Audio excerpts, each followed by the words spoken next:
Explaining every Battle for Neighborville character. Unlike the previous games, BFN splits up the character roster into different classes: attack, defense, support, and swarm. First up on the plants, you've got Nightcap. This character specializes in stealth and attacks by throwing blades, which means that yes, the most annoying person you know will love this character. Her first ability is casting shadows, where she throws a purple smoke cloud, which can be used as something to hide in or offensively as it slows down any zombies in it. Next, there's Fung Fu, where you charge up a flurry of attacks and quickly deal damage to any enemies within its radius. And finally, she has Shadow Sneak, where you briefly turn invisible and gain increased movement speed, which you can use to either get into situations or out of them. Nightcap is pretty fun to play. Being a disgusting sweaty spy main in TF2, I enjoy stealth characters in shooter games quite a lot, but similarly to Spy, dying to this character makes you want to die in real life. A tier. Next, there's Snapdragon. This is a close range character that breathes fire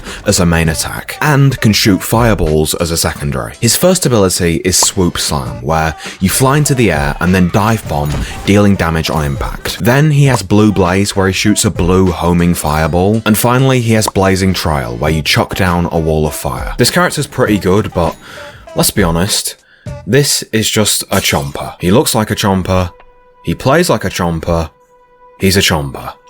Chomper tier. Now the next character, Acorn, is a new type of character. He first has the ability Sap Trap, which is basically a sticky grenade that knocks back opponents, and then he has Acorn Dash, where you quickly spin forward. But where this character gets interesting is with the ability called Invoke Oak. Using this transforms you into a huge oak stump, which other Acorns can board. This means that if multiple people play Acorn, you'll basically have one huge tank on your team. He shoots slow firing explosives that do a lot of damage. You can use Super Sap Trap, which is basically a huge version of Sap Trap. And finally, he has Roll for Damage, where you roll a giant log forward, squishing zombies in its path. This character is pretty good, but if you're playing alone and you need to rely on other random Acorns to help you, it's a little frustrating as the only people still playing this game are babies, but it's probably the coolest concept for a character so far. B tier. Moving on to the zombies for now,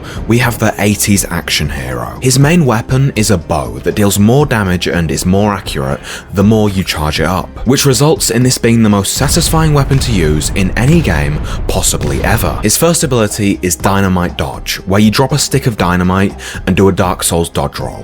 He next has Rocket Ride, which is the most patriotic ability I have ever seen. And finally, he has Can't Missile, which is an incredibly funny play on words. You shoot homing rockets that either lock onto the closest enemy or the last person you hit with your bow. I love this character more than I love myself. Honestly, it's mostly just the main weapon I'm drawn to. It's just so satisfying to use, especially when you get a kill from a country's length away. S tier. Next up is Electric Slide, which is a weird name for a character. She shoots electric bolts, and if you hit a plant enough times with it, they'll get temporarily stunned, which is a mechanic that I'm sure everyone loves. Her first ability is Funky Bouncer, where you throw a magnet that pulls in any nearby plants and will send them bouncing around with it. She next has Outer Fight, where she evaporates, making her temporarily invincible but can't shoot. And finally, she has Disco Tornado, which summons a small whirlwind, but if you time it right and press E when it's next to a player, it expands into a huge tornado, doing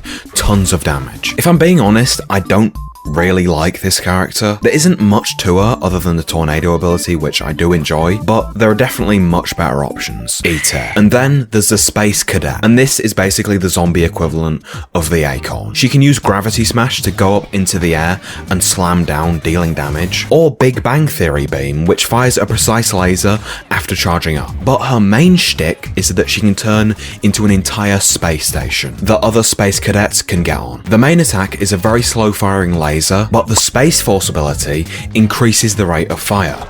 And finally, there's Crater Maker, where you fly up and shoot an absolutely devastating laser downwards. Similarly to the Acorn, this character is alright on its own, but it's sometimes difficult to use when you don't have other Space Cadets on your team. I would say that Acorn is a bit better though, so I'll give her C tier. Now you may be thinking, MewZe, didn't you say there were 9 new characters? You only listed 6, you scammer, you schemer. Well, don't worry, there are 3 other characters: Wildflower, TV Head, and the Wizard. However, these need to be unlocked, and the way you unlock these characters is through a specific challenge called giving EA $30. Now, I'm alright with some microtransactions, and if you play the game for a very long time and earn 1.5 million coins, then you can get all these characters for free, but the game already costs $30 to buy, and you expect players to spend that twice in order to play the new characters?